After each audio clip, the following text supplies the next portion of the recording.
So many individuals are actually carriers of recessive disorders, and they don't even know it. It's always useful to know what your genotype is, especially when it comes to genetic disorders in your family. So by knowing your genotype, you know what your chances of having kids that could be affected by certain conditions or different disorders. One way that we can actually track disorders within families and determine individuals' genotypes is actually by making something called a pedigree. And what a pedigree is it's a family tree that shows the relationship, shows the sex, the phenotype, and sometimes the genotypes for a particular disorder. Now, when we look at a pedigree, females are going to be represented by circles, and males are going to be represented by squares in the pedigree. If it is filled in, so if, for example, it's shaded, that represents an individual that has the condition or the disorder, and shapes that aren't filled in represent individuals that don't have the condition. All right, or don't have the disorder. The Roman numerals that you're going to see on the side here along the left indicate the generation. So this is the first generation, second generation, third generation. Children are going to be located below their parents. So these are all the children of these two individuals, and they're basically connected by that vertical line. Once the pedigree is made, you can actually go through and begin to analyze it. All right. So the idea would be is you could make a family pedigree yourself, right? You could interview your relatives, and you could be looking at even a certain character, whether people have attached or unattached earlobes, right? You could look at your parents, your mom and dad. You could look at your brothers and sisters, right? And you could begin to construct your own pedigree on a genetic condition or a genetic trait. It's kind of a neat thing to do. Some people really enjoy it. Some people don't enjoy it as much. But it's really kind of a neat family sort of tree that shows these different relationships. Now, one of the things that we can do when you are looking at a pedigree, one of the first things that we typically want to do is we want to determine the pattern of inheritance. So if it is whatever the trait or character or condition is it being inherited as an autosomal dominant disorder or condition? Is it being inherited as an autosomal recessive condition? Or is it being inherited as a sex-linked or an X-linked recessive condition? So there are some rules that you can use when you are working through a pedigree. But one of the things that I want you to keep in mind is just because you can't apply a rule. So maybe you look at a pedigree and, for example, you can't use a rule. So here's one, right?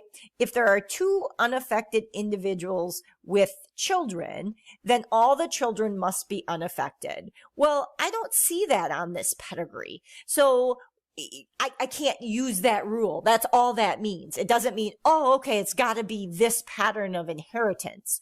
So do keep that in mind as you're using these rules to help you figure out the pattern of inheritance. The number one rule is you must first decide the pattern of inheritance. Is it autosomal recessive? Is it autosomal dominant? Or is it X-linked recessive? Before you can figure out genotype. So don't try to figure out genotype until you pick the pattern of inheritance. So how can we do this? All right. The first thing that I like to do personally, okay, and again, different people work these pedigrees in different ways. All right. There isn't sort of a right way or a wrong way. Sometimes people like to work from the bottom up. Sometimes people like to work from the top down. Okay. Again, it really doesn't matter. But again, by going through some of these rules, it can be very, very helpful. So every affected individual must have at least one affected parent. Okay. So here we have an affected male. He has at least one affected parent. Here we have an affected female. She has at least one affected parent, right? So, okay, That rule is upheld. If there are two unaffected individuals with children, all the children have to be unaffected. I can't use that rule. So it doesn't mean I can rule this out, this pattern of inheritance. I just can't apply that rule to this particular pedigree. So it could possibly be, for patterns of inheritance, it could be an autosomal dominant disorder or condition. Here's another rule, okay? This rule is for autosomal recessive disorders. If there are two affected individuals with children, then all their children must be affected. Okay, well, I do have two affected individuals here, right? Both this female and this male are both affected. But when I look at their children, right, not all the children are affected. I have a female here that is not affected. Well, what that means is I can rule this one out. This is not an autosomal recessive condition or disorder. Because if that was the case, if it was autosomal recessive, then that would mean that this female's genotype would have to be little r. This male's genotype would also have to be little r, and all of the children would be little r, and therefore filled in. All of these shapes would be shaded, and they aren't. So what I've been able to do is I can rule out this pattern of inheritance. This is not an autosomal recessive condition. Okay, so now okay, this is great. I ruled one out, right? I'm down to two possible. It could still be autosomal dominant, or let's talk about X-linked recessive. Okay, X-linked recessive. Affected females have to have affected fathers. Well, that makes sense, right? Because an affected female would be X little r, and she would have to have, her dad would have had to give her a faulty allele, right? Okay, so here's these daughters, right? Oh, yep, good. Their father was affected, right? So he could have given them each a faulty allele. But let's look at this female down here, right? She is affected, but look at her dad. Her dad is not shaded, meaning that, you know, if it was an X-linked recessive disorder, right?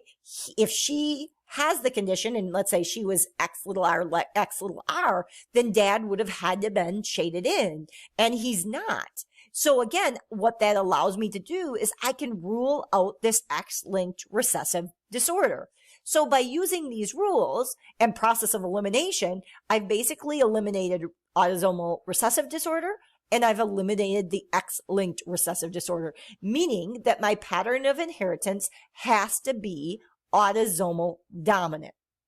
Now that I've decided what that pattern of inheritance is, I can now go through and fill out the genotypes, right? So anybody that's not filled in, remember, autosomal dominant disorders mean that you have to have at least one dominant allele. People that don't have autosomal dominant disorders or conditions have the genotype little r. So anybody that's not filled in, right, I know that their genotype is little r. So this individual 4 is little r. This individual over here, this male that's not filled in, little r. This female and this male would also have the genotypes little r. Now, I want to figure out the genotypes of those individuals that are filled in, right? So this female and this male both have to be heterozygous, big R, little r. The reason that I know that is because they produced individual number 4 that doesn't have the condition. This individual 4 is little r. And so they had to get functional alleles from each of their parents, from parent 1 and parent 2. So parent 1 gave a little r, parent 2 gave a little r or lowercase r, resulting in them not having the condition. So, but I know they must have a uppercase R because they're shaded in, they're affected, right? Now, person number 3 is a little bit more challenging.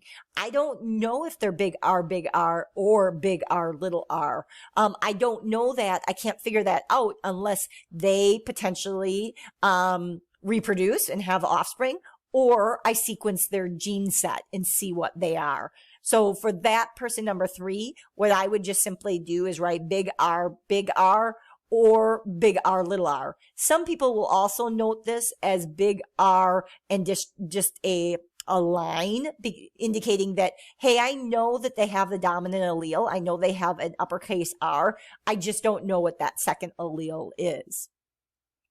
For this female here, excuse me, we also would write her the same way that we're writing individual 3, because we don't know if she's big R, little r, unless we sequence her genes or she reproduces potentially.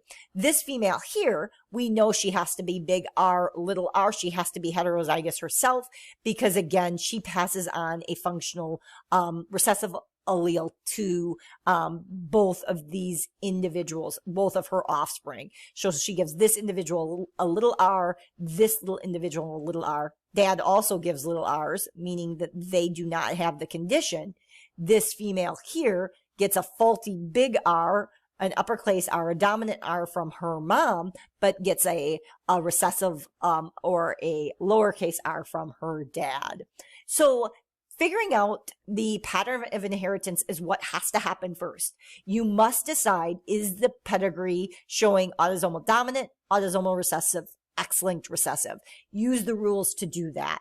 Once that's been done, then you can begin to assign individuals genotypes. There are 3 different pedigrees that you will practice on in your lab book. Again, don't start figuring out the genotypes until you first figure out the pattern of inheritance.